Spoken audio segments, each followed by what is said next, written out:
Good morning. We're here with one of our doctors, Osis, who's joined us recently from the UK. He's kind enough to spend some time with us and to share with us a bit about his journey and why he chose New Zealand. Osis, can you tell us a little bit about yourself for our listeners? Hi, good morning. Osis. So I've just moved over to Tauranga the last couple of months from Manchester. I am 29 now. Birthday last week. Happy birthday. Thank you. I was born in Nigeria and I moved to the UK at about 12. So I did most of my schooling, finished school, college, and uni all in Manchester. Then I did my FY 1 and 2 in Pennine in Manchester as well. And then after that, that was when COVID was happening. Then I locumed for a year part-time in A&E in Fairfield, and then locumed another year after that in Fairfield again, but on the stroke ward. So at the end of that was when the idea of New Zealand started popping up. And now we're here in Toronto. Nice. Yep. So how did the idea of New Zealand come to you? It wasn't even my idea. I'm going to blame my girlfriend. It's all Kayla's fault. But no, she. So yeah, I'm here with my girlfriend Kaylin, who's always wanted to come to New Zealand. I've not really. I wouldn't say I've ever really thought about it till the last year. I think most medics either go to Australia or New Zealand. And I was locuming, so FY3, FY4, and my plan was to do GP eventually. But I think for most people, because GP is the shortest 3 years after foundation training. Yeah. Especially after COVID, I think most of us don't really see much of a rush to get into it. Maybe just some traveling and things. So I was doing a bit of little trips in Europe and things, but never really thought of doing a whole year out here. But she really wanted to do. She's a physio. So I just kind of decided in January this year that I was going to come as well. It doesn't sound like you decided, but yeah. She was always going to come. So I was going to come in like maybe a couple of times in the time she was here. But I actually just, funnily enough, I was in India for a friend's wedding. And I was in a taxi going back to the airport to go back to Manchester. And I was like, nah, I'm gonna figure it out. Go to New Zealand. You're gonna do it? Wow. Yeah, I'm gonna do it. I'm gonna do it. So the plan is for us to do it for a year. So I've got contracts for a year, and then figure it out after that. But yeah, so that's when I started it all. Started looking at paperwork. Yeah. Did you know much about New Zealand when Caitlin first started talking about it? No. I knew what it was roughly. I know about Lord of the Rings. I know they're really interested in rugby out here, All Blacks. That's probably about it. Yeah, that's about it. I've seen the pictures, like Instagram, that kind of thing. But no, I wouldn't say I know much more than that. And so, I guess, has it surprised you getting here now? Like, is it what you thought it would be? Weirdly enough, I never really had much of a chance to get an opinion of it because it was this far away place. And then all of a sudden from February, I was making applications and getting references and doing my CV and doing a couple of interviews. And so, yeah, like I would once in a while, like check out stuff in terms of like, where we're going to live. And I would be, she, not me as much, would be looking at like how we would get from the house to work and stuff like that. So like really like minute details and massive details in terms of like how I'm actually going to get my job here. But in terms of like the day-to-day stuff, I didn't really have too much of a chance to think about it. Do you think that was because the plan is for a year? You can maybe be, a bit more, not flippant. You don't have to be as forensic about it, right? Because it's 12 months. Yeah, and I've kind of thought from what I've noticed, a year goes quite quickly. Yeah. And especially if at the end of it, I'm gonna be in a hospital doing similar thing to what I'm doing in the UK. I was like, the humans over here can't be that different. You know what I mean? So the job will be the job, and outside of the job, I'll be in New Zealand. It'd be amazing. So, yeah. So can you tell us a little bit about the role that you're doing at the hospital? Yeah. So, I initially, so they have, it's quite different here. Well, in titles anyway. So what I was doing in the UK was locoming as a SHO, which is a senior house officer. It's kind of what you're called after you finish FYF2 and you're not in training. You can do that role in different specialties. So I was thinking that'd be a similar thing here. But here, it's more house officer, which is F1, F2 for us in the UK, and then your reg. So the idea of a reg for me, I'm sure for a lot of people in the UK as well, kind of carries a bit more to it, because I think for me to think of myself as a med reg or reg of anything, I'm thinking we might have done some exams, a couple of interviews, a couple of IMT years. So yeah, the reg thing was a bit like, that's a bit odd, but I keep getting told, oh yeah, no, this is kind of how it works. So there's senior regs and junior regs, and you should be supported. So I interviewed for a couple of, actually I think I got a reg job in Hamilton in A&E, and Caitlin got a job here in Tauranga. So this was just one of the out of the places we're looking at here, Hamilton and Whangarei. I'm pronouncing that wrong. Whangarei, but that's close enough. Yeah, I think I got one in Whangarei as well. But this was the first place we got a job at the same place together. And it looked quite good. So I was like, yeah, we'll do this. But the job I got here was a house officer. So in terms of the job itself, the house officer job is very similar to the foundation job, foundation years job. And the red job is kind of more of a spectrum. Yeah. Senior and junior. Yeah. And it's a medical reliever? Yeah. So for my first run, so they do it in 3-month splits over here rather than 4 months. I'm a reliever. So you can have a house officer reliever and a red reliever as well. So I'm not sure about consultants. So for house officer, so for the reliever, what you kind of are just filling in gaps for people. So we have like this massive rota with everyone's jobs in it, and the relievers are kind of in the corner at the bottom of the page. And every week you get a week in advance. Every week you look at it and you see what you're covering for the next week. So what you're kind of doing is covering the different teams who have people on night shifts or who are ill or who have annual leave. So you kind of just stopgap in every single team. So you kind of change team once a week or a couple of times a week or sometimes 3 times a week. It's quite, initially it's a little bit disorientating, but weirdly enough, it was kind of a good way to learn the hospital. Yeah. Especially because I think I was saying before we started recorded, none of the teams have set wards. You have your own home ward, but like in the UK, if you're on cardio, you have a ward with 20-something patients and they're all there. But in this hospital anyway, I'm not sure about everywhere else, your patients are scattered all over the 3 floors. So you're all over the place. So there's that. So when you're relieving, you're doing that, but doing that for different teams anyway. So it depends what kind of person you are. I think I kind of would prefer to have kind of a good idea of where my patients are and just master my area type thing. But it is interesting, going all over the place, because it does help you like learn all the different systems. So it's good going into like normal stations going forward.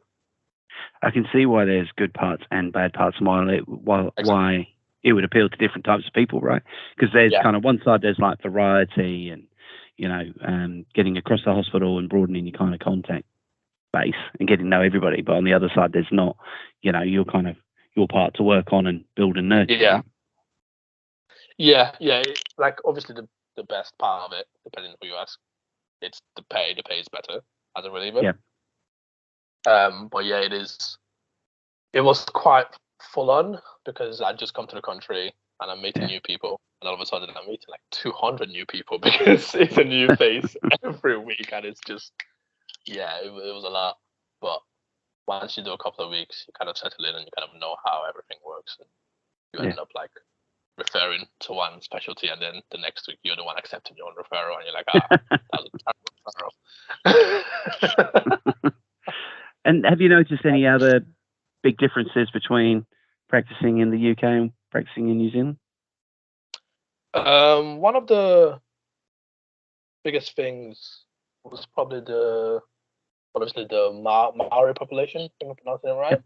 Yeah. So in Tauranga we have a ward here.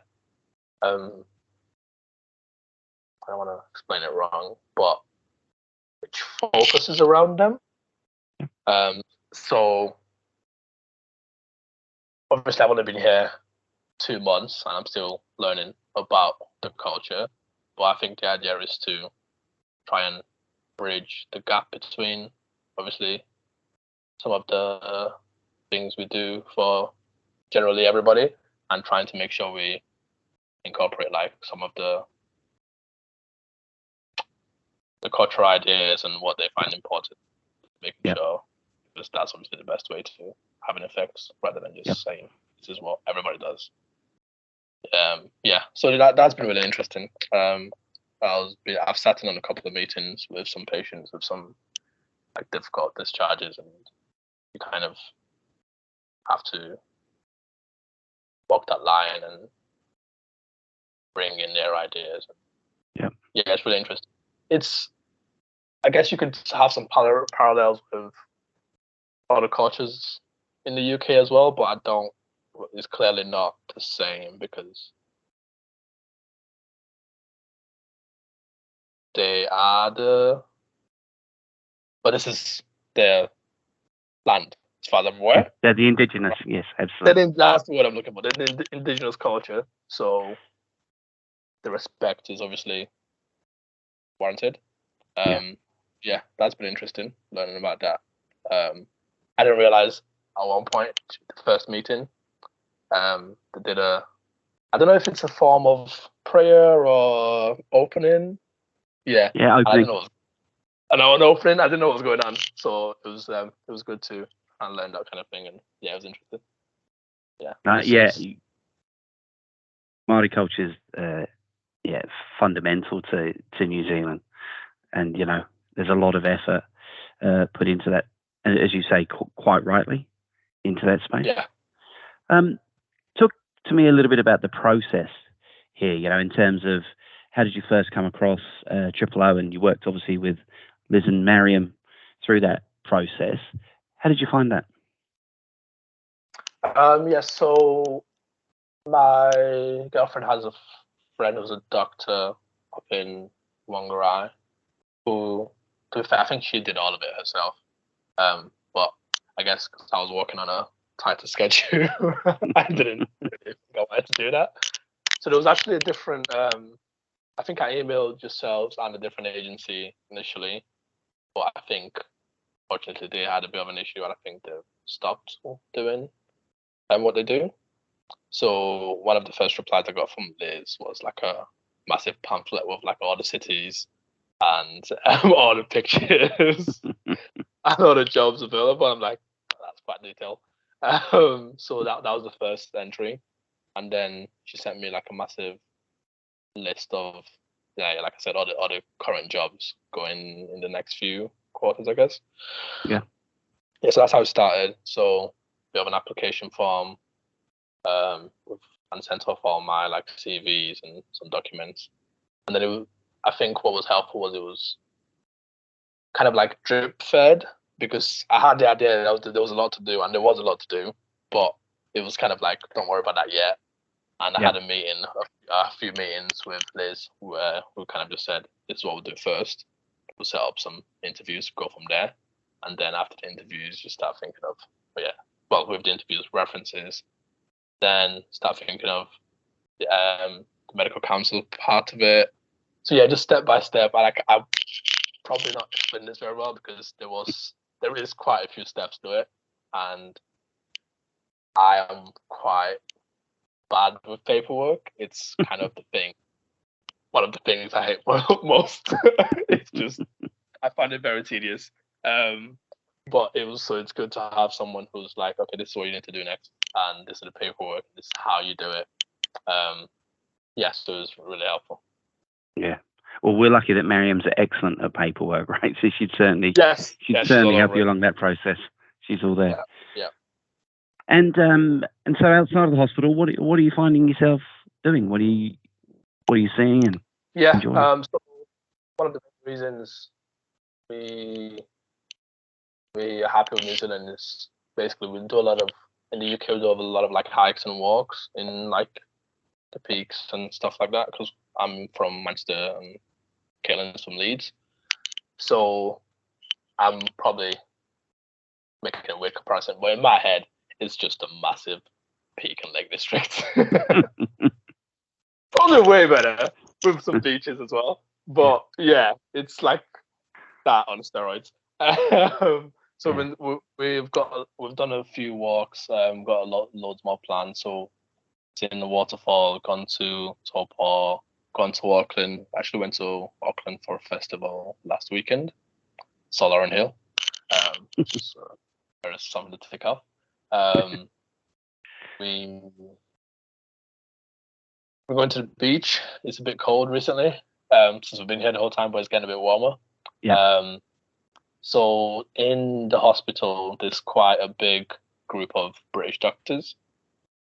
So it's been good to link up with all those guys, and they like show you around and tell you what you need to do. For us, we've been able to find a church, which is important for us, and that's a good base as well for us. And going to Sydney in a couple of weeks, or next week. Going to Sydney next week. Nice. So which is something you'd have to plan quite a lot if you're in the UK. I think the similarities would be like if you wanted to like go to France or maybe Portugal, a few hours. Absolutely. But yeah, obviously it's not cheap, but the time wise and the planning wise, it's a lot simpler. But yeah, just a lot of planning of a lot of expeditions. So we're thinking of South Island next year. So you kind of have to plan it all, and it's always a planning trip, or work a little bit. In between. Yeah, in between. I think that's the right way to do it, isn't it? It's about having an experience, and as you say, Australia, certainly the East Coast, for us is very much like living in the UK. How you used to use Spain and France and those areas. So you can whip over there, a couple of hours flight and enjoy that. You got Tasmania in between. North and South Island are also really different, so well worth adventuring around those. Yeah, I think we're kind of saving South Island for a bit of a haul at the end, like maybe a month or two, and how much we can save. We'll kind of left that alone for now. We're gonna like explore as much of the North Island as we kind of think. We're thinking of Raglan as well on the opposite coast, and Tongariro Crossing. I'm butchering all these words. It's good. It's close. I'll take it. So yeah, we usually try and every other weekend, if I'm not working, try and find something to do. Nice. So 2 months in, plenty to go ahead. Based on the first couple of months, would you recommend this experience to your peers in the UK? Yeah, definitely. I've already sent. I think I've sent the pack that Liz sent me at the start to a couple of friends already. Yeah, definitely. Nice. It's work. You do work. You can't work hard here. Yeah. I think there might be a bit of a thinking that it's very chill and it's a hospital, so you still having to do that part of it. But to be fair, I think a lot of people I've spoken to as well who've stepped up to be a reg, you get a lot of experience as well, if that's what you want to do. So yeah, you can get both. I'd definitely recommend it. Thank you, I just appreciate it.